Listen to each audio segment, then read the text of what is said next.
Before I start this video, I just want to say I'm doing a Q&A video, so drop your questions down in the comments. And I know that the audio in this video isn't the best, but I tried my best. And thank you so much for all the support on my last 2 stop motions. And without further ado, let's get into this. To start off this list, we have Happy Hogan as my least favorite. Well, they just screwed up this minifigure. Like, where's his goatee? What is that hairprint for him?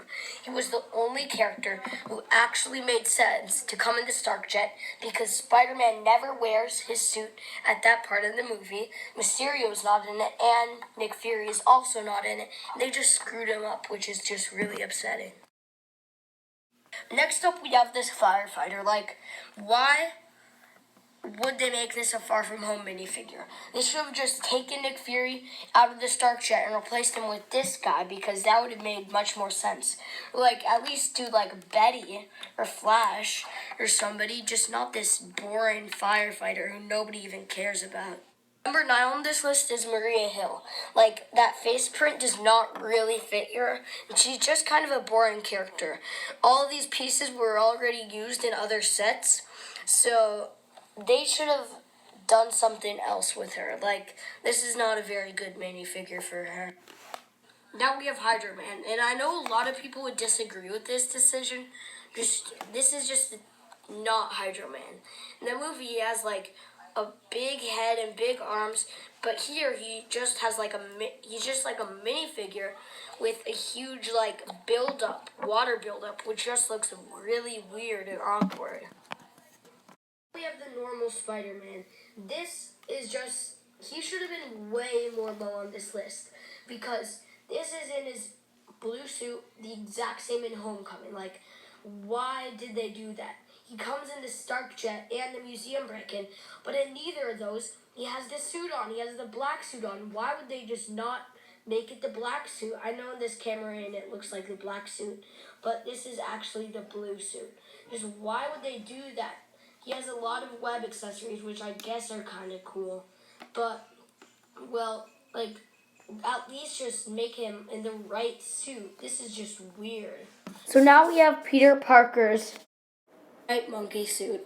Now, the reason why I put him this low on the list is because his torso printing is like gray. Like, why have like gray arms and stuff and like a gray like main torso color? Night Monkey should be more stealth-like and black. But this is a really cool minifigure, definitely better than the other Spider-Man. I'm happy that LEGO just did not, on the Molten Man battle, just do another Spider-Man like original suit like they did in the Stark Jet. And into our top 5 of the list, we have MJ. Now, I know a lot of people would put her lower on the list, but in my opinion, she's actually not that bad. Like, the sweatshirt, I think they nailed with. The face printing, it's okay. The hair doesn't really fit Zendaya, but overall, I don't really think that matters that much. I think that looks like MJ. So here we have Mysterio. I love this minifigure. The cape, I love that nice pink color, and the fishbowl head design I think was really clever. My only problems with him are I think that in at least one of the sets they should have done his real face printing, and I think that the power blast should have been green, but he is on my top 4 of the list, and I would really recommend this minifigure. Mace Windu. Oh wait,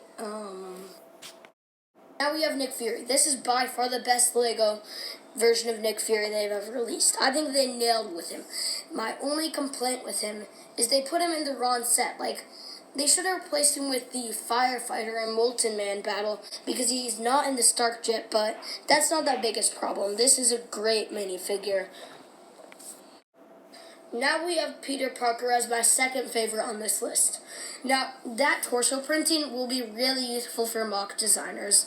And a lot of people have a problem with the face of Ant-Man, and a lot of people also would say that the hair should be Han Solo's, but I actually don't have a problem with it. I think they did it good. And he also has this really cool headpiece, or mask piece, whatever, and I really like this minifigure. I think he really deserves to be the second on this list. And my favorite Lego Spider-Man Far From Home minifigure is Ned. This is the first Lego version of Ned so far, and I think they just nailed it with him. I was so excited to get him. He was just as good as I thought he was going to be. The hair, Flitwick's hair, I think they nailed it with that. The face print, I also love too. And the torso and the legs, just everything about him is great. Thank you so much for watching. More stop motions are coming soon, and I'll see you next time. Bye.